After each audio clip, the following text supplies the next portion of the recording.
I happen to know a little bit about dental school. There is a lot of heavy science that's involved with dental school. You made the comment at one point that that the suffering of the people of Marco Island was a stunt. Maybe you would wish to clarify why you said that. Sure. I'll correct what I said first. First, I'd like to take the same liberty to introduce my wife, my son, the most important part of my life on Marco Island, Sandy. Matt, would you please just say hi? The comment Andy's referring to was when I ran into him at council one night when he was getting an award for donating his property or something. And he also then commented that night, I believe, that he had encountered patients that had presumably had symptoms related to hydrogen sulfide gas. In science, if you want to publish an article, it's a peer-reviewed article, you don't make a factual statement and then get it published. You have empirical data you must provide to substantiate. Data which is objective, which is studied by your peers, which is analyzed for scientific sufficiency, and then which is established to have scientific validation and foundation. If someone gets up, if I get up to you and say, the caries rate on Marco Island is twice that of Naples, many of you may accept my credentials as DDS-JD and say, wow, that's really interesting. That's not empirical data. That's anecdotal data. I don't think we should make decisions on anecdotal data. Decisions should be based on facts, objectively verified, objectively scrutinized, and peer-reviewed. Anything else is potentially misleading to you, the citizens, and that's the last thing we want to do.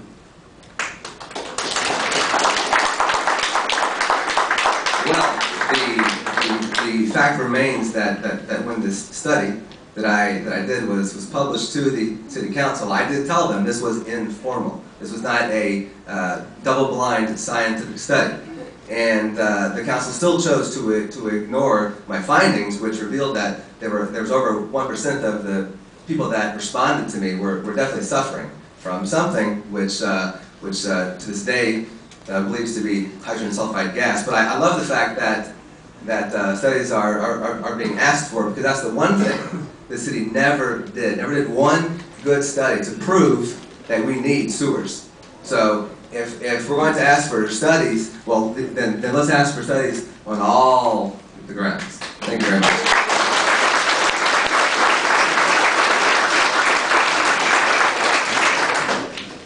Seat number 2. I too would like to thank Preserve Our Paradise for this opportunity. Closer to the mic. Closer? Okay. I'd like to thank Preserve Our Paradise for this opportunity. My name is Butch Nealon, and for those of you who do know me, I do own a tie. I would like to ask Jerry Gibson a question. I own a sport jacket, but I rarely wear them. We could get along. You state in your brochure that $30 million will be wasted if the STRP is stopped. Can you give me some of the details as to where that $30 million is and why it will be wasted? Certainly.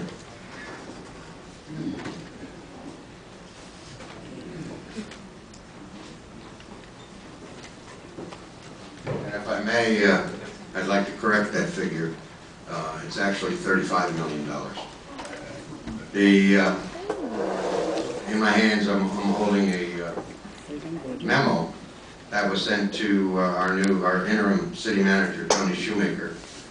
And basically, I can run through the entire thing for you, but what it amounts to is the expansion of the treatment plant and collection. There's been $37,200,000. Of course, they take away the grants under the 2007 project, which is $2,500,000. Also, less the capacity assessments, which is another $8,270,000. And then you get into things like the funds committed for design work, which for the Lamplighter District, Sheffield District, Kendall, West Winterbury, Sheffield, again part of the bridge projects. Right on down, that's total design is $1,973,000. Then you get into construction costs committed, which totals $1,820,000. Cost for the state revolving loan fund is $917,000. Legal and bonding cost $300,000. Water plant expansion $4 million for a total of $35,440,000. And I might add that with the termination, this debt does not go away. It has to be paid somehow, and that's unfortunate. So that is where my figures have come from. Great, thank you. My response to that is I've seen the memo, and it's interesting to note that the first line item on the memo, the $37,200,000, has no backup. It has no breakout as to what that money is, but I can imagine what part of that is. We have spent $24 million in the 5 districts that we put the pipe in the ground. And that you're correct, that money is spent and it's going to have to be made up. The additional monies that make up the $37 million, I would imagine part of that is the deep injection well. Part of it has to do with some of the improvements that have been done along Collier Boulevard that are being charged to the STRP, which are arguably not STRP costs, along with there are a number of other issues with that. If you go through that whole list and you get to the bottom and you find that $4 million for additional potable water needed if we don't complete the STRP because for some reason we don't get more reused water, I have one statement for that. Everybody who's irrigating on Marco Island is already irrigated. If you're using potable water, the lack of reuse water to you in no way means that we have to increase the size of our potable water plants. That's a pure Ronnie Joel fabrication. That $4 million is just puff, doesn't exist. And the rest of those figures are probably just about as accurate. Thank you.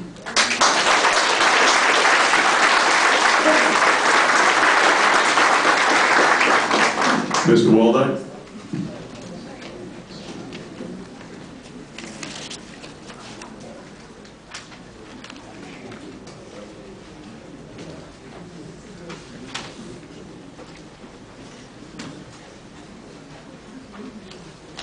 I too would like to thank Pop for having us here tonight. I would like to introduce my wife, but I'm not married, so I can't do that. But I'd like to wish all of our Jewish friends happy Hanukkah, because this is the start of Hanukkah, it's the second day of Hanukkah. All our other friends, our Christian friends, I'd like to wish them a Merry Christmas. With that, I have a question for Mr. Nyland. Not understanding your explosion at the council meeting the other night, to Mr. Joel, after being informed that your facts regarding assessment allocation versus contracts were incorrect, I will not ask you a question that might cause another outburst. The question I will ask is, did you support and do you still support Russ Colombo's proposal referendum called for a vote of public confidence every 2 years or 4 years to retain the city manager? Please explain your position or change in position. I did sign the petition for POP, and I do support POP's right to put a referendum before the people. I believe that the City Council's action on 2 occasions to prevent the people of Marco Island from their right to referendum on this issue was dead wrong, and that they should have allowed it to go to referendum and then worked as hard as they could to defeat it at referendum. Now, my opinion on that is a little bit the opposite. However, I do think Russ had a good idea with putting the city manager up to a confidence vote, but really not through an election process. My recommendation is one of an advisory committee that would review the performance of the city manager and then bring it to the city council. I don't think the city council or city manager should be subject to vote, because that's a bad thing. It's a non-political position, that's the way it should remain. It's an administrative position, and that's the way it should remain.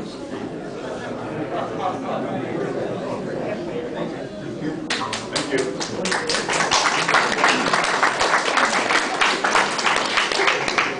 Mr. Hall. This man is amazing. I'm going to take 2 seconds and tell these people, this guy just had back surgery 2 days ago. And there he is.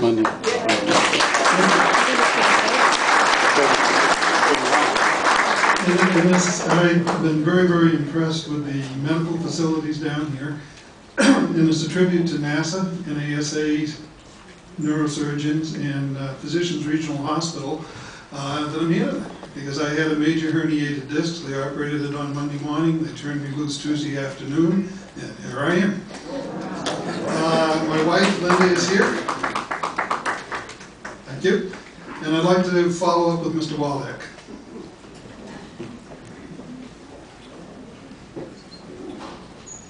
I think the major, and I'd like to next preface my comments with the fact that there aren't any bad people here. There aren't any people here that don't love Marco Island.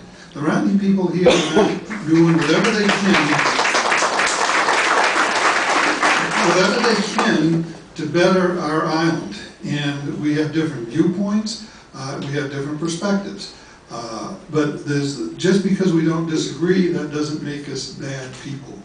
I will take a little exception to Mr. Waldeck's negative comments towards Mr. Nayland. I don't think that was necessary and added to the discourse. But more importantly, my question to Mr. Waldeck is the ability to petition our government is one of the most fundamental rules of our democracy. It's one of the most fundamental rules in our charter. It is the only recourse you as citizens, we as citizens, have against our government is to petition them. It's spelled out very clearly what we have to do to petition the government. If we meet those criteria, then the government has the obligation to hear our petition and to put our referendum forward. Whether or not we agree with it or they agree with it is immaterial. The right to put the petition on the ballot is what matters. To deny us that right is to disenfranchise us from our constitutional rights. Mr. Waldeck spoke very eloquently in trying to urge the council to reject the POPs petition, and I submit that his role should have been, you put this on the ballot and let the people speak. I will argue long and hard.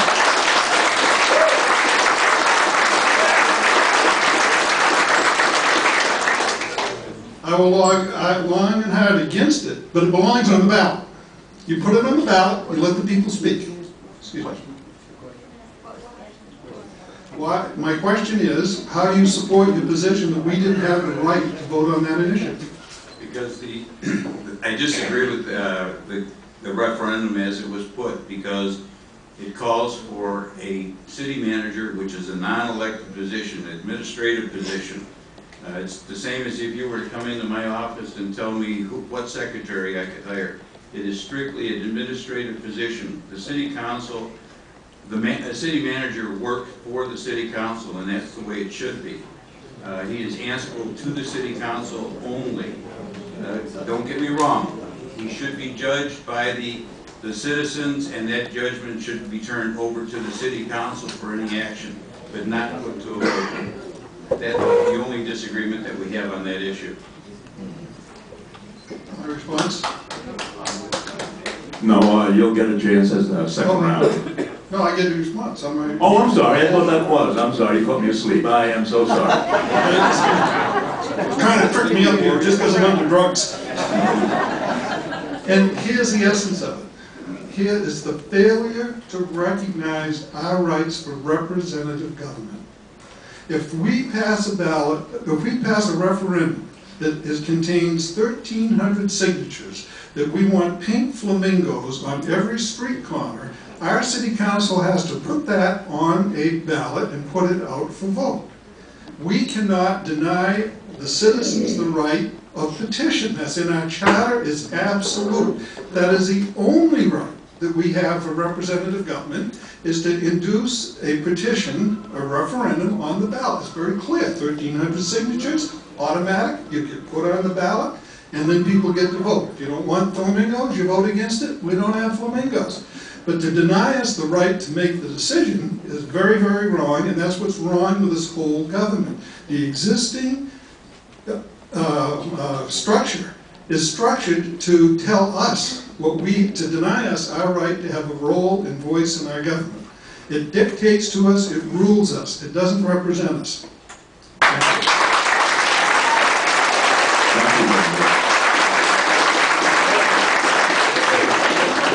Mr. Beatty?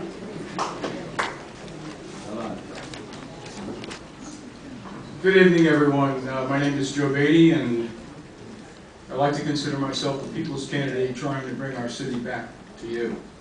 I'm glad that I'm able to stand here because I want to start off our first candidate tonight as being able to stand and show my future constituents the respect I will always show for you when we get into office, and always remember that you're the very reason that we're there, to represent you, not to demean you, turn you out, or request that you sign permission slips when you come to speak with us.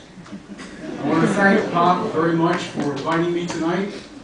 I respect your organization, sir. You've done some remarkable things in your short being, and I'm very, very proud of what you've been able to do. But most important, I'm very proud and privileged to be able to stand here and speak to the people of Marco Island, because that's the most important thing as a candidate that I could ever do, and that is to speak with you. I have a question for Mr. Recker.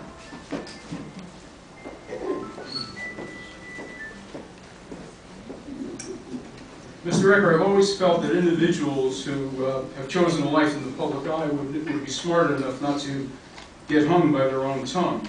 In announcing your candidacy, I read that, and I'll quote, "If I walk into a courtroom and another attorney is trying to annihilate me by using facts, law, and persuasion, he's doing his job, but when we leave, we can be friends. There should be no difference in government. There should be no difference in government." Perhaps this is true in the courtroom, but can I expect this as the attitude you will take when you encounter something with someone who disagrees with you, sir? Job, I think maybe you misinterpreted what the article is saying. What I'm saying is, whether it's government, courtroom, a home, a session of mediation, or at the basketball court, people can always communicate, be level-headed, be fair-minded, keep your tone down, be respectful of the person you're talking to, and they will respect you. I don't walk into a court and raise my voice to the judge. I respect him. He will lose respect for me if I don't address him appropriately. All I am saying is, we need to go back to a form of government where I can take my 13-year-old son in there in a city council meeting and feel comfortable that he's not going to be exposed to hostile adults, non-communicative, shouting out, booing, hissing. That is inappropriate. That would be inappropriate in his classroom. It's certainly inappropriate in our home environment. I want to create the environment in government that we all expect on this small island. Mutual respect, courtesy, dialogue. We can work out things. All we need to do is try, stay calm, respect each other, and keep talking. We can solve any problems we encounter.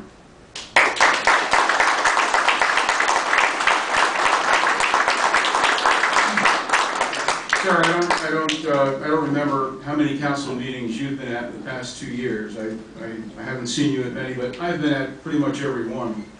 And what I see by the people who go to these council meetings are people that act very professionally.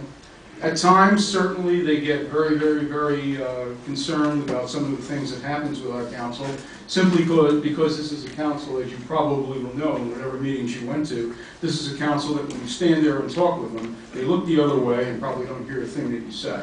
At least that's the impression. But in spite of that, these folks that I see here tonight, many of which have been on council meetings with me that I've seen, have always acted with uppermost respect. This spin about mean-spiritedness by people at council meetings, I'll tell you, I've been at some council meetings in other cities, etc., where I've seen people really get ticked off with some of the things that really go on at these council meetings. I give a lot of respect for these people. They have a lot of fortitude to be able to put up what they put up with at council meetings.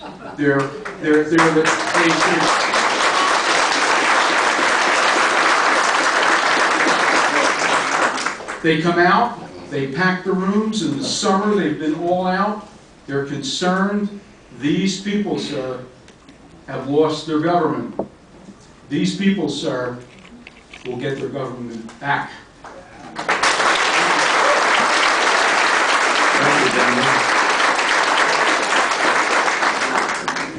Mr. Gibson.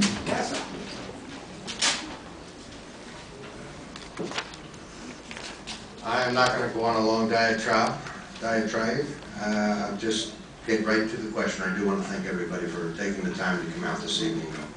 And remember, at 9:30, Villanova basketball. But I have a question for Mr. Batty, please, Joe. Is it Beatty? It's Beatty, Jerry. It's Beatty. Beatty. Okay, that's okay. I was not insulting you. Oh, I understand.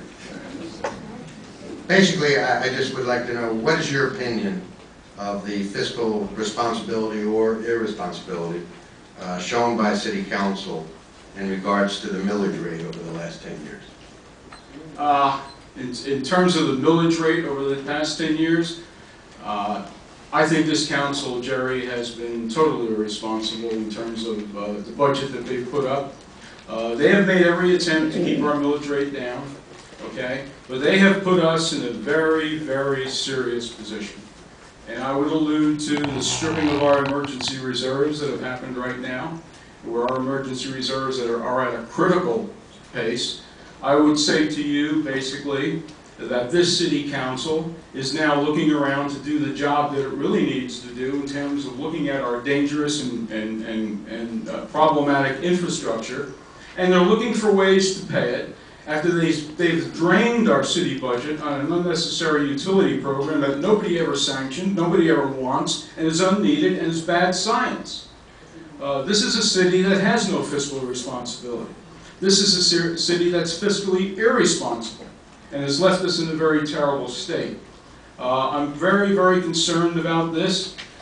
We need to really redirect how we spend. We need to turn our faces towards fiscal conservatism. We need to look at a bloated bureaucracy, and hopefully we can do this fairly soon and get this underway. I very much want to see a forensic audit of the city.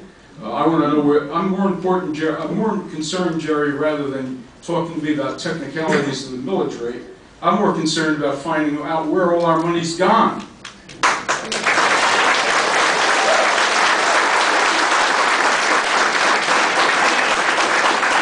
When we find out where that money is gone, holding those who may be accountable for where it's gone accountable. And let us get back on the right road. I don't want to be over, Mr. Chairman. I'm sorry. Go ahead. No, I'm sorry. I would just like to comment on a couple things that you said there. First of all, the millage rate and taxes have nothing to do with STRP. Obviously, that is being funded from the utility sources. But I certainly do not want to get in a position of defending City Council because I have nothing to do with City Council other than attending meetings. But as a taxpayer, it's hard for me to get too upset when over the last 10 years, we basically have had a 40% reduction in our city taxes. People understand, you have city taxes and you have our county taxes.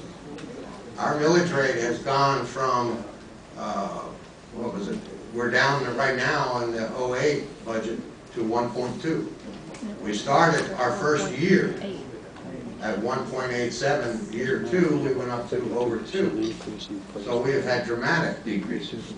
We have obviously, we're the only city really that has a spending cap. So we have the inherent positions in there. So whether you like it or not, the city has done well with our millage rates. They have, over the last 4 years, reduced 3% each year, which for anyone who's homesteaded means that offsets the increase that we even get from our homestead raises. So quite frankly, that's one area that I really think that the council has done well. Thank you, gentlemen. Mr. Frank Recca. It was nice to know when I walked in tonight that Frank Record had no chance of winning this debate because Jim Record was on the ballot. I accept defeat. I have a question for Dr. Gidley, please. Andy. You knew this was coming. Thank you, I was feeling lonely. The Lifeline's available. Lifeline's available. Yes. All right, Andy. I assume since you will inherit the 08 budget if elected to council, you are familiar with that budget and the general operating revenue and the amount of money that's subject to the cap in the general fund. Tell us, what is that amount subject to the cap in 08, the current budget? And if you had to look at any department forced to cut back, where would you look and how would you cut it? You know, it's funny because right in my little black bag, I happen to have a copy of the budget. So if I wanted to quote you a figure, it'll take me 2 seconds to walk back there. What's really important is that the city of Marco Island has completely misused our good money for a sewer program that we do not need. They have totally not supported that program, and I'm just disgusted with the fact that they could do this to us. And so that's where I stand with that. All right. In all fairness to the taxpayers, I think to consider electing someone to council, they should have some feel for what the current budget is because they will take charge of that budget. So no offense, Andy, but I think you owe it to the voters to have some idea what it's about. The STRP, as you know, has nothing to do with the general operating fund. It's nothing to do with that. That was done before my time, folks. Maybe most of you, maybe some of you paid attention how they calculated the ERCs that we all pay. I'm not on sewer. I made a decision, I wouldn't fight it. Why? I considered the economic realities. I considered the potential science effects, the environmental effects. I considered the potential for the state to say, you're going to have to. And they've done that in Monroe County, as you know. They have to be finished next year in all the keys with their sewers. I considered the potential of going 10 years, maybe 15 years before that happened. I also reflect back in the mid-'80s when it was stopped by Collier County, and at that time it would have been $4,000 to hook it up. So thanks to whoever stopped it, I'm now looking at $20,000 on a half an acre lot in 2011 with a septic in the middle. Maybe the last person. But most importantly, I think of it as a pure business decision. We have built a jumbo jet for 500 passengers. We've made the engines to fit the jet, we made the fuselage big enough for 500 passengers, and now we're saying, let's only put 200 seats in it. That's called stranded, wasted money for the bigger engines, the bigger fuselage, the more technical avionics, and guess what? The 200 passengers are going to be paying for the stranded, wasted portion of that capital project. That's what we all face. It's business. What we need to focus on, if we all had took the collective energy in this room and focused on getting that price down, because we're all here about money, let's face it. If this were for free, we'd all be at the Snook drinking and having a good time. It's about the money. We need to find a way to get it down. Thank you. Thank you, gentlemen.